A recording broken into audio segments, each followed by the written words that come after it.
Halo teman-teman, selamat datang kembali di channel kami. Hari ini kita akan membahas topik yang sangat penting bagi Kabupaten Kepulauan Selayar, yaitu solusi transportasi antar pulau. Dengan puluhan pulau kecil yang tersebar, transportasi yang cepat dan efisien sangat dibutuhkan, baik untuk masyarakat lokal maupun wisatawan. Dua opsi yang sering dibicarakan adalah kapal cepat dan seaplane. Keduanya memiliki kelebihan dan kekurangan masing-masing. Jadi, mana yang paling cocok untuk wilayah Kepulauan Selayar? Mari kita bahas secara detail. Pertama-tama, mari kita pahami dulu kondisi geografis dan kebutuhan transportasi di Kabupaten Kepulauan Selayar. Wilayah ini adalah bagian dari Provinsi Sulawesi Selatan dan terdiri dari satu pulau besar, yaitu Pulau Selayar, serta lebih dari 100 pulau kecil. Pulau-pulau ini tidak hanya menjadi tempat tinggal masyarakat lokal, tetapi juga menjadi destinasi wisata terkenal, seperti Pulau Tinabo di Taman Nasional Takabonerate, yang memiliki terumbu karang terbesar ketiga di dunia. Dengan wilayah yang begitu luas, transportasi laut menjadi tulang punggung untuk aktivitas ekonomi, pendidikan, kesehatan, dan pariwisata. Saat ini, sebagian besar transportasi masih mengandalkan perahu tradisional atau kapal feri, yang seringkali membutuhkan waktu lama dan kurang efisien. Oleh karena itu, ada kebutuhan mendesak untuk moda transportasi yang lebih cepat dan modern. Mari kita bahas kapal cepat terlebih dahulu. Kapal cepat adalah moda transportasi yang sudah banyak digunakan di berbagai wilayah kepulauan di Indonesia, seperti Kepulauan Seribu di Jakarta, Lombok Gili Trawangan, hingga Bali Nusa Penida. Kelebihan pertama dari kapal cepat adalah biaya operasional yang relatif rendah. Kapal ini menggunakan bahan bakar minyak yang biayanya lebih terjangkau dibandingkan bahan bakar aftur yang digunakan oleh seaplane. Hal ini berdampak langsung pada harga tiket yang lebih murah, sehingga lebih ramah bagi masyarakat lokal. Kelebihan kedua adalah kapasitas penumpang yang besar.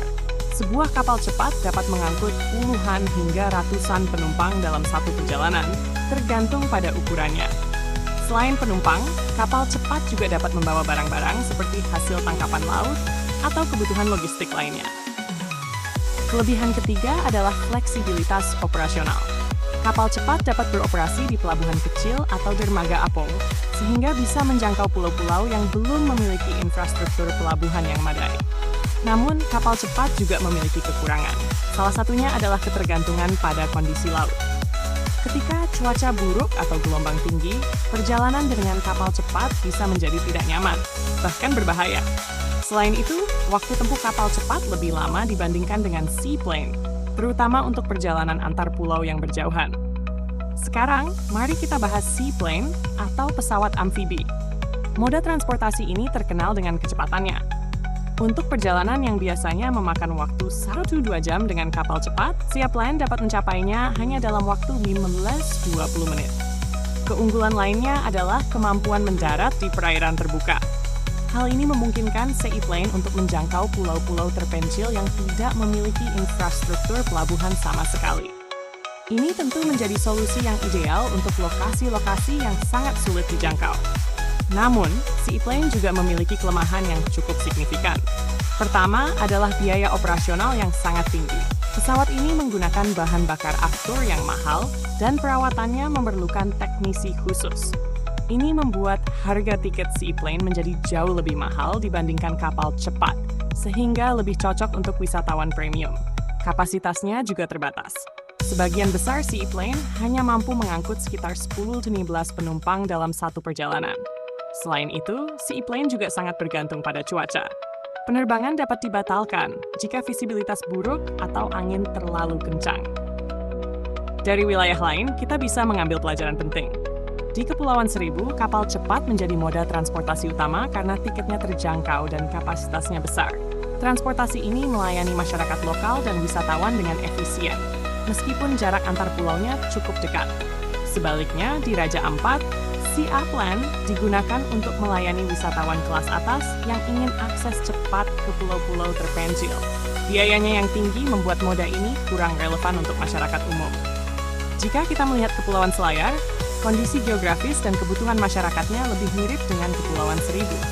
Artinya, kapal cepat kemungkinan besar lebih sesuai untuk menjadi transportasi utama di sini. Dari pembahasan tadi, kita dapat menyimpulkan bahwa kapal cepat adalah solusi transportasi yang lebih efisien untuk Kabupaten Kepulauan Selayar. Dengan biaya operasional yang lebih rendah, kapasitas besar, dan fleksibilitasnya, kapal cepat dapat mendukung aktivitas masyarakat lokal dan wisatawan secara lebih optimal. Namun, Seaplane tetap bisa menjadi pilihan untuk melayani wisatawan premium yang membutuhkan akses cepat ke lokasi eksklusif, seperti Taman Nasional Takabonerate. Oleh karena itu, kami merekomendasikan agar pemerintah daerah dan operator transportasi fokus pada pengembangan layanan kapal cepat. Beberapa langkah yang bisa diambil adalah 1. Menambah rute kapal cepat untuk menghubungkan lebih banyak pulau. 2. Meningkatkan fasilitas di kapal dan pelabuhan untuk kenyamanan penumpang. 3. Memastikan keselamatan dengan memperhatikan standar operasional dan pelatihan kru. Dengan langkah-langkah ini, transportasi di Selayar tidak hanya menjadi lebih efisien, tetapi juga mendukung pertumbuhan ekonomi dan pariwisata di wilayah ini.